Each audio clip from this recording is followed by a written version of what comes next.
I'd like to introduce to you someone from the organization WFG, Mrs. Sheldon Grant. Put your hands together, please. Good night, everyone.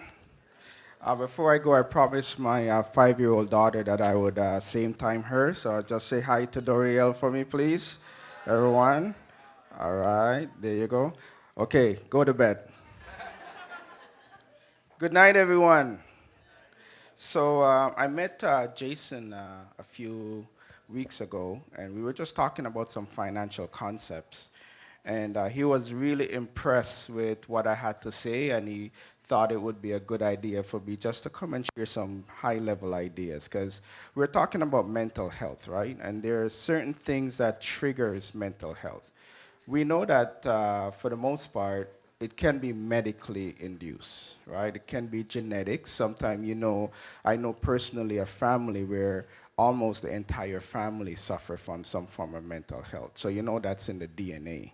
It can be also triggered by a breakup, right? Like I hear my buddy earlier said, my parents broke up. Sometimes these things trigger. Could be a bad relationship issue, could be an accident, but there's one thing that affects mental health, and a lot of people is not realizing, is your finances. Did you guys know that? Right? If you're constantly stressed about money and you're constantly worried, that could have a direct effect on your mental state. And what we know is that a lot of people have financial products such as RSPs. I won't have anyone raise their hands, but a lot of us have RSPs, TFSAs, but not a lot of people understand how these instruments really work. And we find that it's working more for the institution that we put it in than for ourselves. And then another thing that's affecting people is debt. I'm not going to ask anyone that have debt to raise their hand, but the average Canadian owns about $29,000 in debt, the average Canadian. Canada as a whole owes almost $800 billion. We all owe Canada. Did you guys know that? Hello? Did you guys know you owe Canada? They actually told us, and I could prove it. I could prove that Canada has been telling us we owe them. After 3, we're all going to sing the national anthem. After 3, 1, 2, 3, go. That's it. We all owe Canada. Right? That's the first thing they taught me when I came here is owe Canada. Right? But I want you guys to know that we don't have to suffer in debt, okay? If there are many different things you can do. One of the things that my company does, I have my business partner over there, is we do these financial literacy workshops that is available to the public. I had one person that came to the workshop, learned a few things. Now her $75,000 debt is now down to $12,000.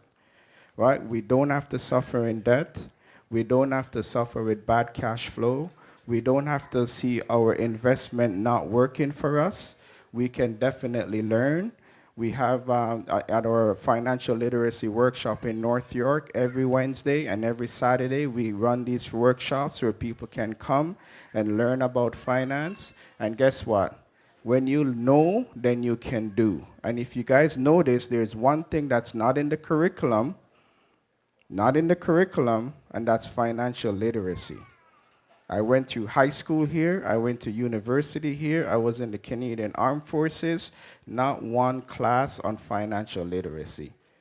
But I know how to pay taxes. You guys with me? And then the last thing I want to talk about, and this is very dear to me, because I see a lot of kids here and a lot of young folks here. Let me see the hands of those who love your kids. Let me see your hand up. If you really, really love your kids. Hands up, hands up. Hi, hi, hi, I want to see. If you have kids and you don't raise your hands, I don't know. Okay, all right.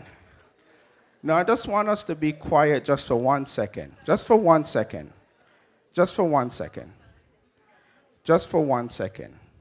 For those of you that say you love your kids, right?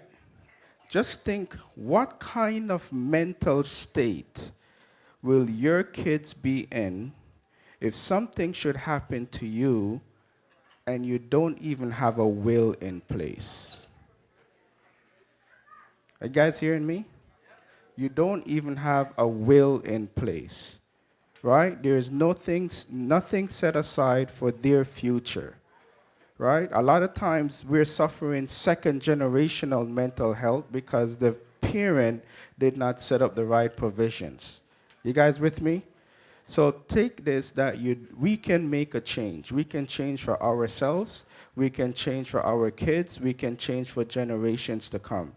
But it's not go and get the next life insurance or the next investment. It is finally taking a chance to learn about finance, learn how money really, really work, and get your money to work better for you. And that, my friend, will help you going forward, okay? Thank you very much.